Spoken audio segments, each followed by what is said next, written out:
rasa agama dihilangkan, rasa sejarah sivik diabaikan. Ya, nah eranya Makarim yang sekarang ada masalah pidana, dan beliau bilang saya nyetor kok sama Jokowi katanya sekian triliun. Nah, jadi itu masalah pendidikan. Nah, jadi pendidikan tadi, walaupun sudah ada 20% APBN yang disiapkan, walaupun sudah ada undang-undang pendidikan yang baik, tapi tergantung daripada perilaku pimpinan yang memberikan kebijakan. Nah, Makarim, saya tidak sependapat. Dunia pendidikan merdeka. Merdeka apanya? Sudah ada garisan kok. Kita pendidik berdasarkan Pancasila sebagai dasar negara, filosofi negara. Kemudian maturity Islam, berarti apa? Dunia pendidikan tidak hanya Islam, harus memberikan pelajaran yang namanya etika, adab, dan agama. Nah, jadi seperti di Inggris sekarang, juga agama Islam diajarkan. Bisa kan? Nah, jadi dunia pendidikan harus hijrah dari kondisi yang pernah baik, kondisi yang tidak baik, sangat tidak baik, harus hijrah kemana? Kembali menjadi. Untuk itu apa? Perlu perbaikan kurikulum silaturahmi. Era Habibie sudah cukup baik. Era Habibie itu menyusun ada namanya link and match. Jadi mendidik sesuai kebutuhan pasar dunia. Dan waktu itu Habibie mendidik sekian ribu orang keluar negeri, pulang. Dia mengumpulkan segala kekuatan, membangun industri strategis.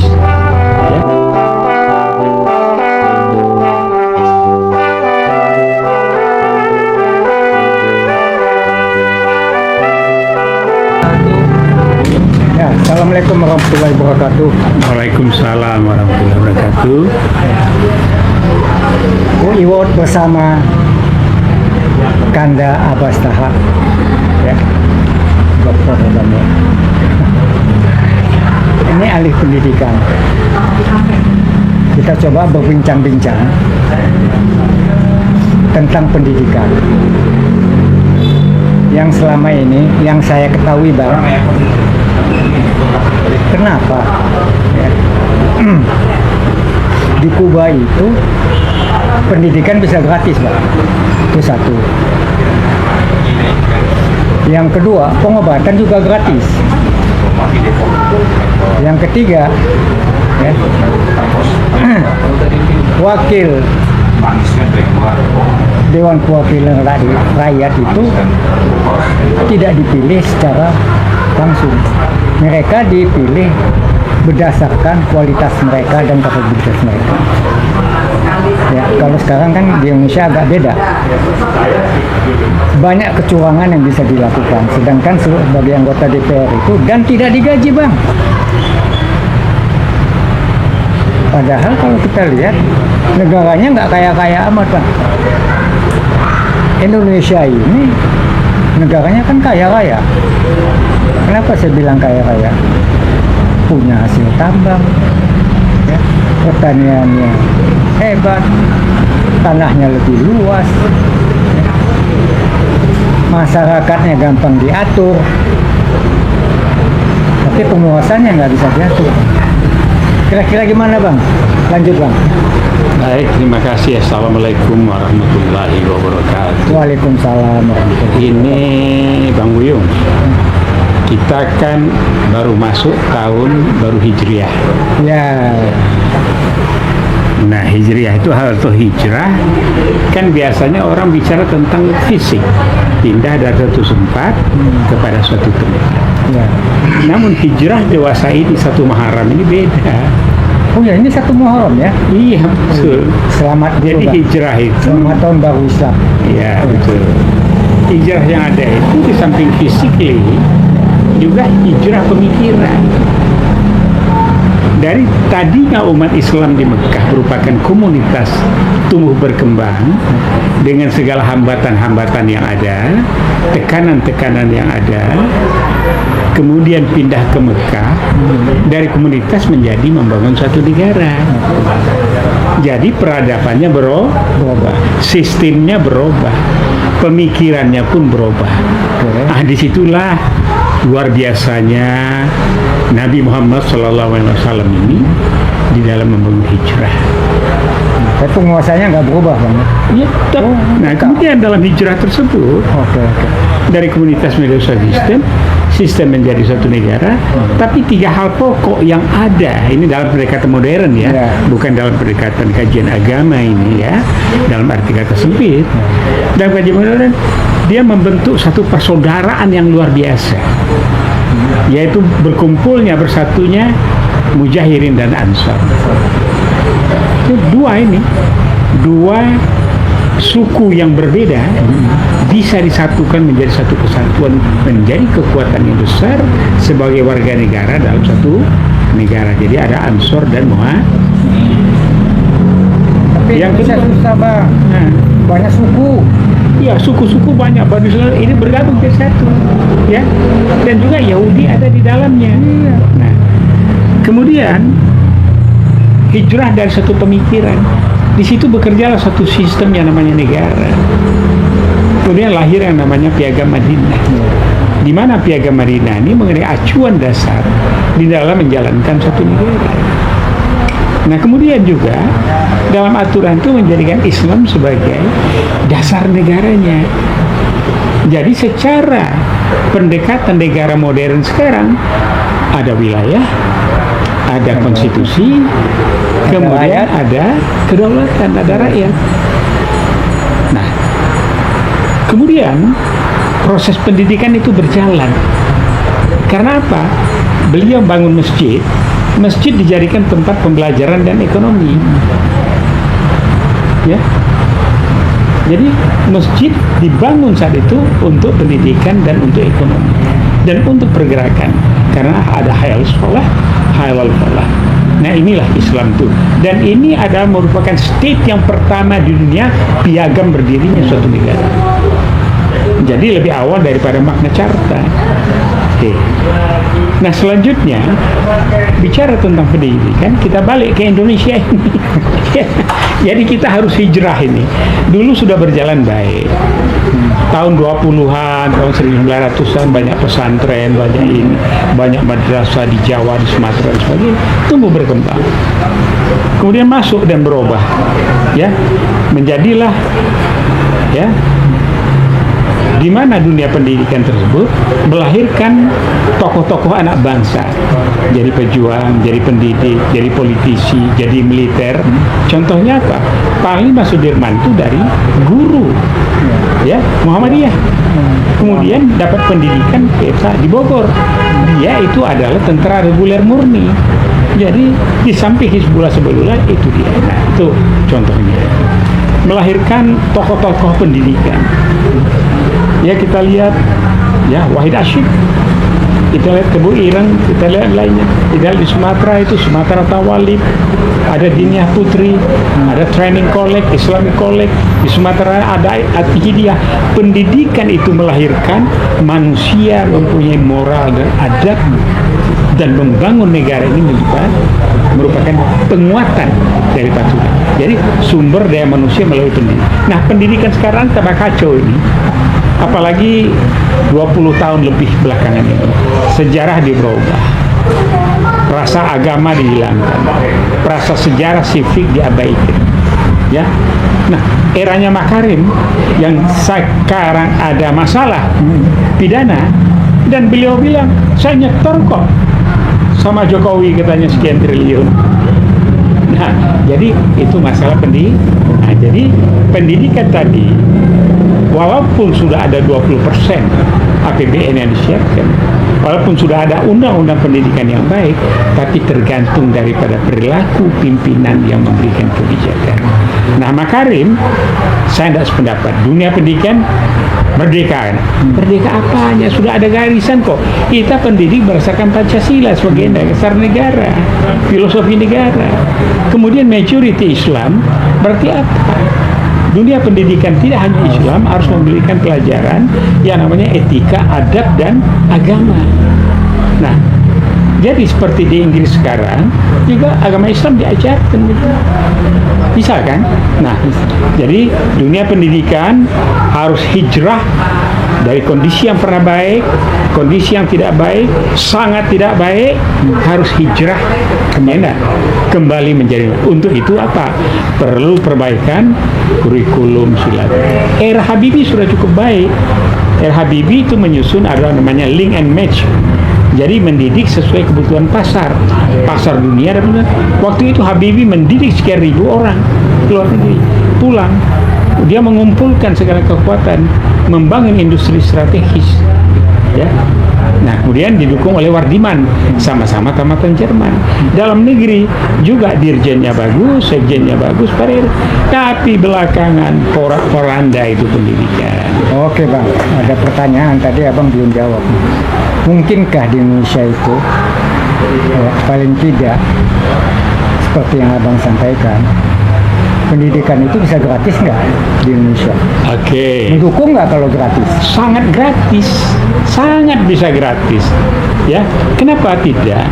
Penduduk kita 30 juta. Pernah dihitung kalau tidak salah pada eranya 270 juta, Bang. Ya, pada eranya Faisal Basri atau Riza Ramli ya.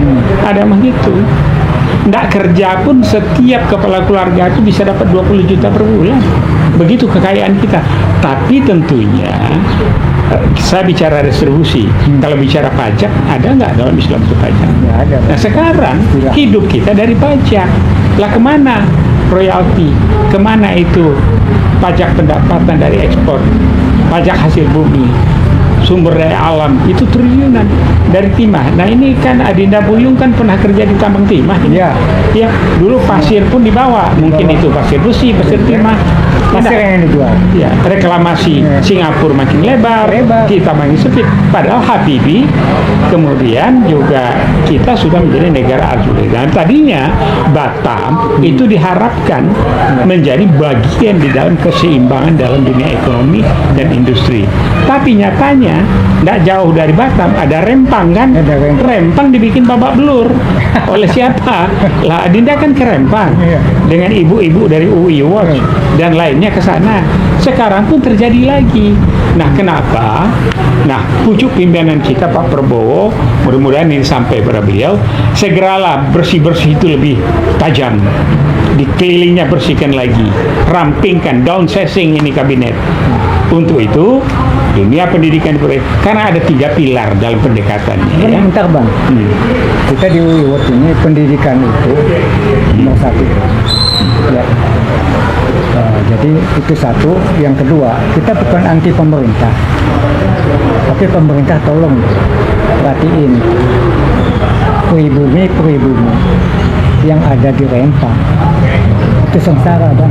Ya, tapi tidak hanya di Rempang, di beberapa tempat yang lain juga Jokowi ngasih sertifikat, nggak tahu sertifikat bodong. Jadi itulah.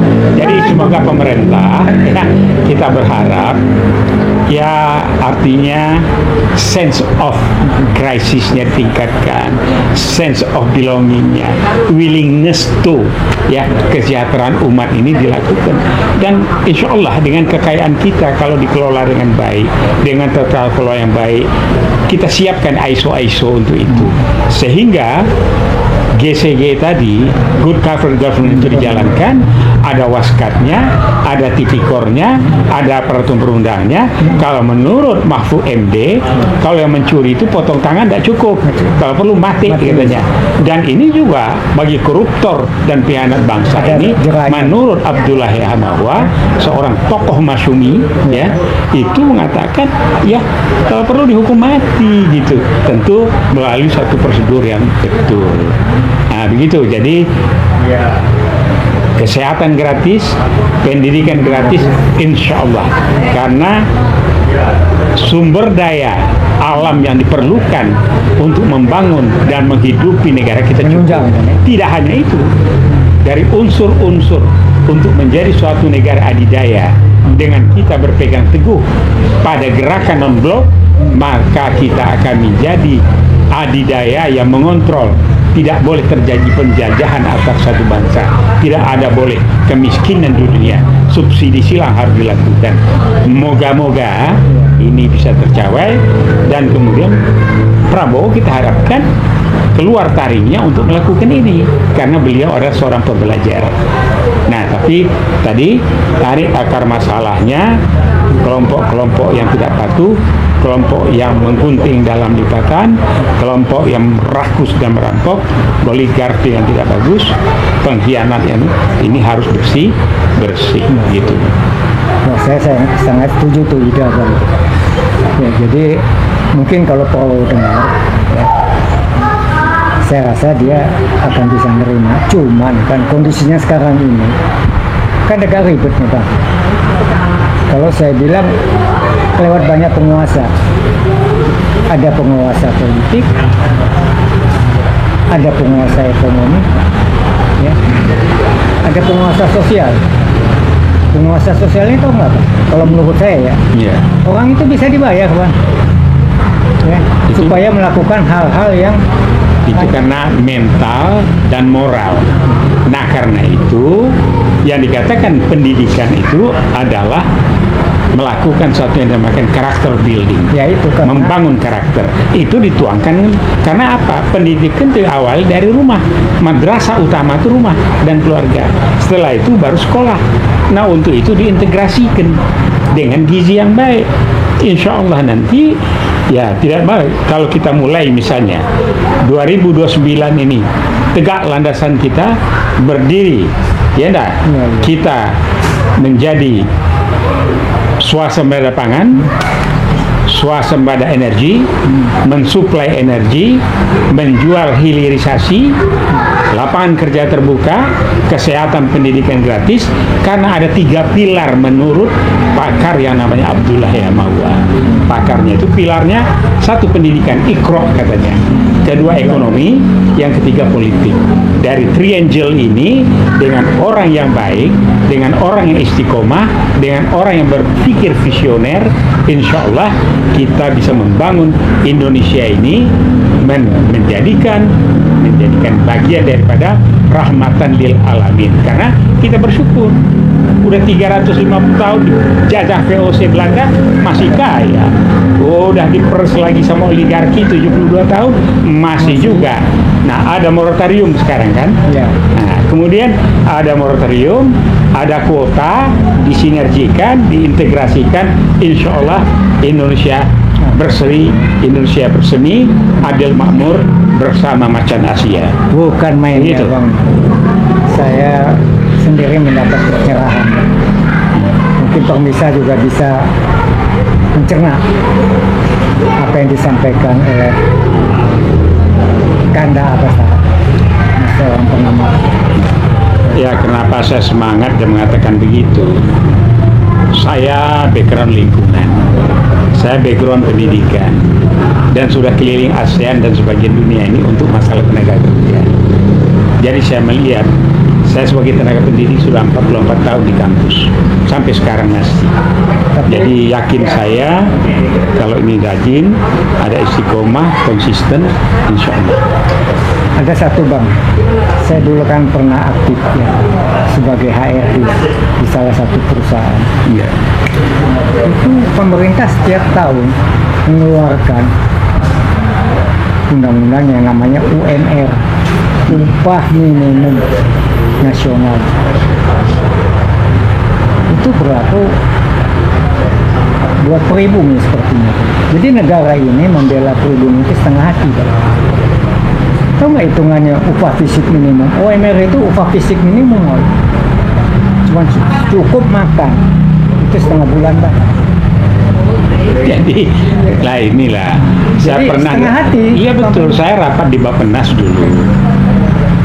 Waktu itu Bappenas itu kan masih yang menentukan ya, menentukan anggaran ya. Saya masih orang kecil, tapi saya sampaikan kalau ingin negaranya maju,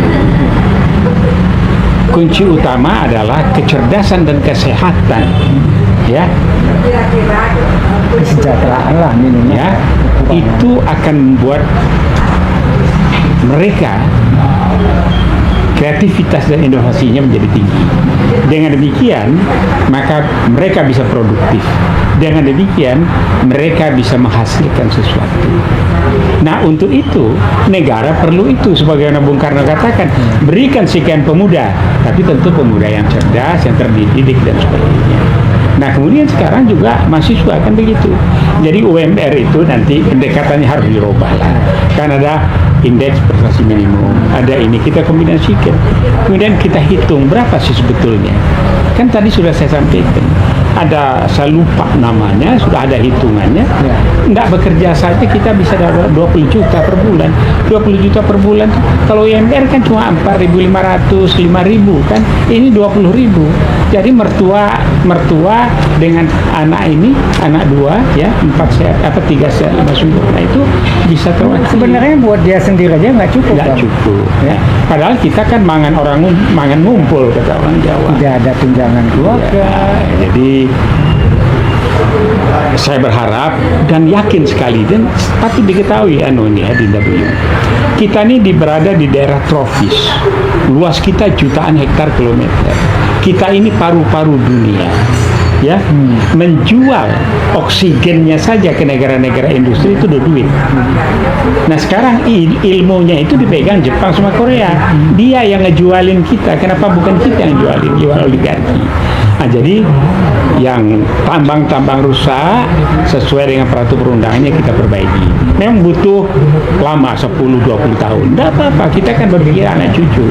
Tapi yang sudah terjadi sekarang, moratorium, bangun, ambil, retribusi ditingkatkan, insya Allah ya, dengan 2029 pemilu, tambah 5 tahun, 15 tahun, dari 2045, insya Allah dengan bonus demografi kita bisa mencapai Indonesia berkah atau Indonesia emas. Oke Bang, ini kameramen udah kasih kode. Kita sudahin dulu. Ya, baik. Ya, pembicaraan kita. Apa yang dibicarakan Abang, kalau dicerna dengan pemirsa, ya, sangat bermanfaat. Ya, apalagi buat penguasa nih. Ya, penguasanya harus melakukan apa yang kita harapkan, apa yang masyarakat harapkan, apa yang rakyat harapkan. Terutama pribumi ini Pak. Saya bukan mengusok rasialisme, tapi kasihan pribumi Republik ini dimiskinkan secara struktural untuk kepentingan politik. Saya rasa demikian. Ya, baik. Terima kasih Bang atas kehadirannya di Reward. Assalamualaikum warahmatullahi wabarakatuh. Waalaikumsalam warahmatullahi wabarakatuh. Kejujuran, keadilan, dan kebenaran.